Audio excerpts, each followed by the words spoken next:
गरेश्वरनि 30 गं बिसना गोनां देहा फाहामसालि सामलाय आफादनि आफादगिरि रबि कुमार देखाखौ गरेश्वर पुलिसा खाबाय।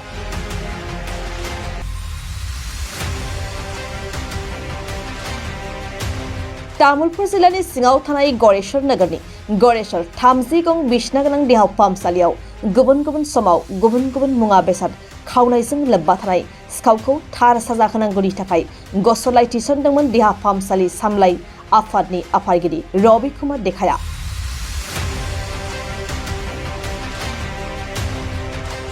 नाथाय उल्थायै गावहासो आयेननि नोजोराव दायनिगिरि जानानै गसराव थानाय बायदि केस नं 18/24 आन्डार सेक्सन 379 नि गसर बायदियै सिखाव खावनानै फानखोमानायनि दायाव गरेश्वर पुलिस बिफानजों खाजायो।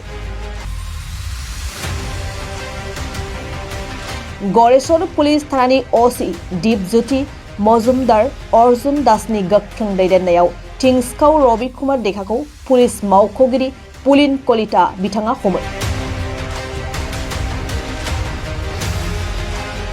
बे समाव आयेन बायदियै रबि कुमार देखाखौ मसलपुरनि बिजिरसालिसिम दैथायहरबाय गरेश्वर पुलिस बिफाना।